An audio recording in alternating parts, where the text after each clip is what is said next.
Claro Susana, que sí. te llevo a un plano también de lo que es la importancia hoy día, de la mirada hoy día territorial.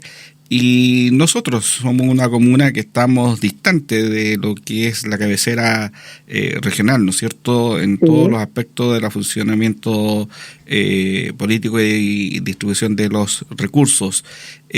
¿Cuál es la mirada también hoy día? Porque se habla mucho y sobre todo en campaña se pone en énfasis del centralismo. ¿Cómo se incorporan también aquellas comunas que son por geografía alejadas del entorno, cierto, regional? ¿Cuál es la perspectiva tuya de esa mirada? Ya que tú decías que conoces las tres provincias de acá de la región en donde nosotros somos la provincia de Choapa. ¿Cuál es la mirada de esa perspectiva y sobre todo lo que hoy día se discute del centralismo? Claro, yo también creo que hay que hacer una descentralización, porque en general siempre se habla que Santiago, ¿cierto?, es Chile, Uh-huh. pero en las regiones también pasa lo mismo.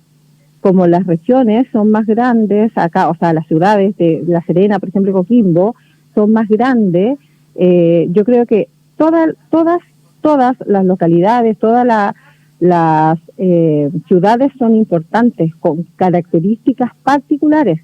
Nosotros acá, si bien es cierto, es más grande Serena y Coquimbo, tenemos diversas problemáticas, pero también las problemáticas de las zonas rurales, por ejemplo, de las ciudades más alejadas, son distintas.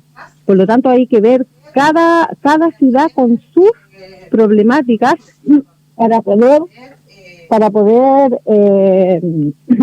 perdón, para poder revitalizar las potencialidades y los recursos propios que tiene cada sector, ya, porque nosotros tenemos recursos súper ricos, ya, pero no se toman en cuenta porque en el fondo se olvida o se dejan de lado. ¿Por qué? Porque se potencian las ciudades que son más grandes, Uh-huh. y eso hay que hacerlo, ¿ya? Pasa, por ejemplo, que acá, de hecho yo hablaba con algunas personas que son agricultores y decían que en el aspecto, o sea, en ese aspecto estamos súper mal, porque los recursos que son de acá se llevan a Santiago, por ejemplo, y las personas tienen que ir a comprar a Santiago para devolverlos acá. Eso ya no puede suceder, porque potencial está acá, entonces tenemos que potenciar, disculpa que repita tanto la palabra, potenciar los recursos de la región y de cada comunidad también. Correcto.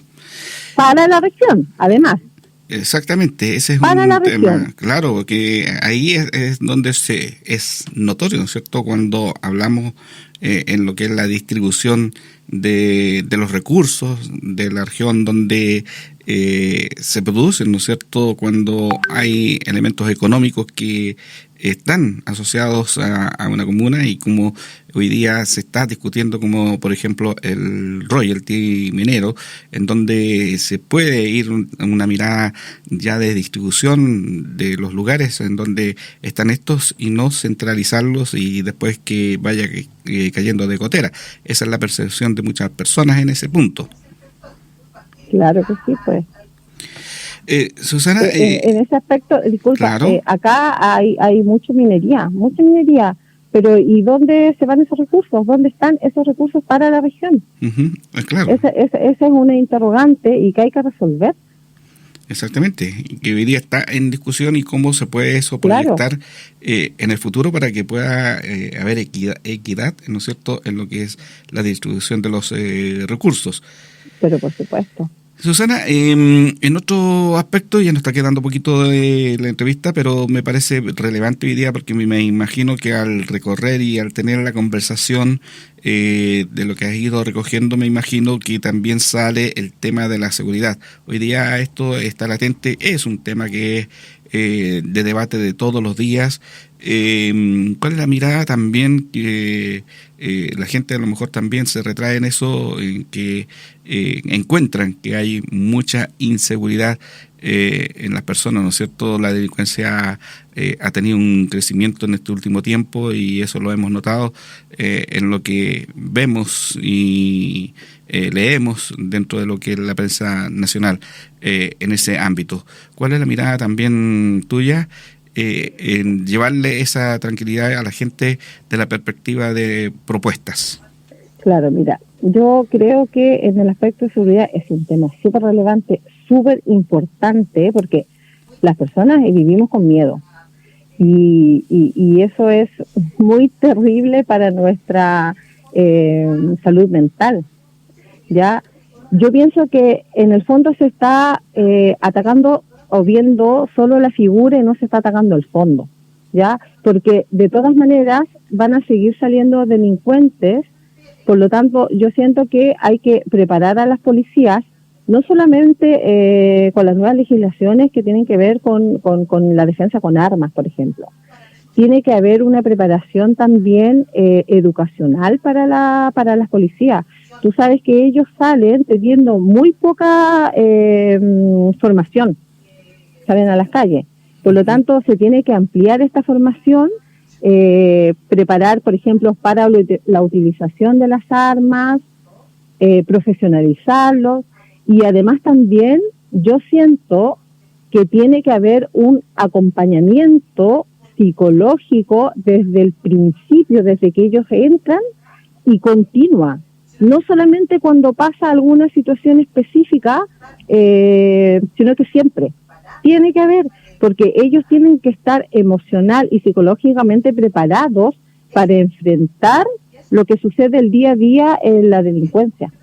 Eso tienen que tenerlo y eso no existe. Por lo tanto, porque tenemos que ver que ellos también son personas, ¿ya? Y ellos psicológicamente tienen que estar preparados para esto. Son personas y hay familias también detrás de ellos, ¿ya? Y lo otro que también sabemos nosotros, que ganan poco. Entonces también hay que ver un asunto de recursos para que su remuneración sea mayor, y además para que también psicológicamente ellos estén calificados para poder hacer el trabajo, que realizan. Correcto. Susana, para cerrar, me llega una consulta de un auditor en donde la mirada dividía de la discapacidad. Ayer veíamos con estupor, ¿no es cierto?, lo que pasa desde el sur de nuestro país en Metrotren, en donde la gente de manera indiferente no otorgaba los espacios a las personas en silla de ruedas, donde muchos de ellos tuvo que dejar pasar varios vagones para poder ingresar. Esa indiferencia hoy día, en donde estamos hablando de la inclusión, en donde hablamos de incorporar a las personas con discapacidad. Esa todavía no, parece que la sensibilidad solamente se ve en los días de campaña de Teletón, y en el diario vivir se olvida un poco en ese sentido. ¿Cuál debería ser también esa mirada de perspectiva país en este punto?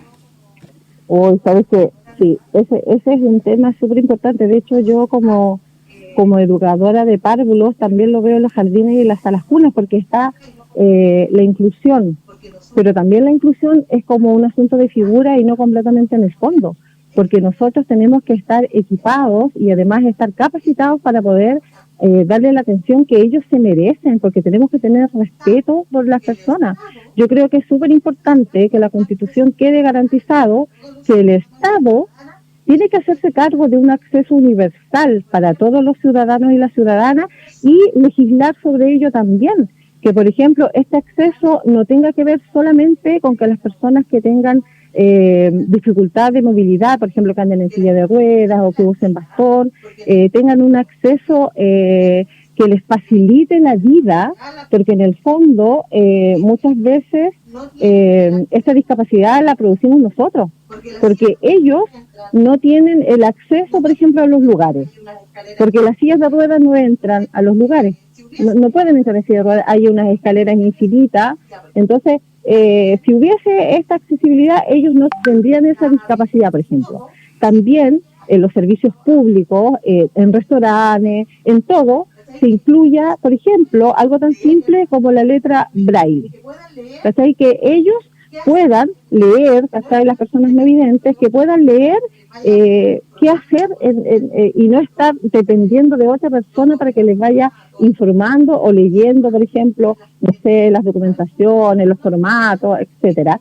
Y además, en los lugares públicos, una persona que tenga capacitación en lengua de señas, a lo mejor ya lo básico al principio y después ir capacitando más para que también las personas que sean sordos mudas o no hablantes puedan también tener esta posibilidad de no tener que depender de otra persona para.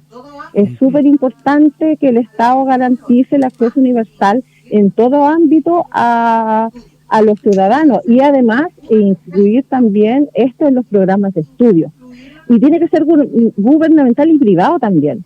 Y esto incluirlo en los programas de estudio. Yo soy educadora de párvulo y a mí en ningún momento me enseñaron ni lenguaje de señas en la universidad y tampoco braille, y eso uno lo tiene que hacer de manera independiente. O sea, si yo quiero, tengo que hacerlo, y esto también es caro, y no todas las personas tienen la posibilidad de poder estudiar esto por los recursos. Correcto. Entonces, es importante, es primordial en realidad. Exactamente. Susana, quiero agradecerte esta conversación que hemos sostenido en esta tarde acá en Diálogo Directo. Y tú vas en una lista, vas de manera independiente. ¿Cuál es la característica de tu candidatura? Perdón, no te alcancé a escuchar lo último porque estoy como teniendo problemas con la cobertura. Con la cobertura, al parecer. Ya, te repito, ¿cuál es la característica? Es que estoy escuchando debajo de la radio, así que le vamos a subir el volumen para que tú me preguntes y yo pueda escucharlo por la radio y responder. Ah, perfecto, ya. Tú me dices ahí cuando ya están listas. La conversación la sostenemos a esta hora de la tarde, ya en la parte final de Diálogo Directo en el día de hoy. Susana, ¿cuál es la característica tuya de la candidatura? ¿Estás apoyada por algún partido político de manera independiente? ¿Cuáles son las características? Sí, yo soy del PPD. Estoy en la... Sí, yo soy del PPD, estoy en la lista Concertación para el Cambio. Eso. Ya. Bien, Susana, te agradezco mucho y estaremos en contacto en otra oportunidad. No, por favor, yo te agradezco a ti la invitación. Muchas gracias y espero que en realidad este proceso termine lo mejor para el país. Bueno, mi número de lista es la letra B, número 7, B7. Correcto. Bien, pues Susana, que te vaya bien, que tengas éxito. Muchas gracias. Bendiciones para todos y para todas. Muy bien. Bien, de esta manera entonces cerramos el contacto con Susana en esta conversación que hemos sostenido a esta hora de la tarde. Nosotros, si Dios quiere, en el día de mañana, en un nuevo Diálogo Directo. Buena tarde.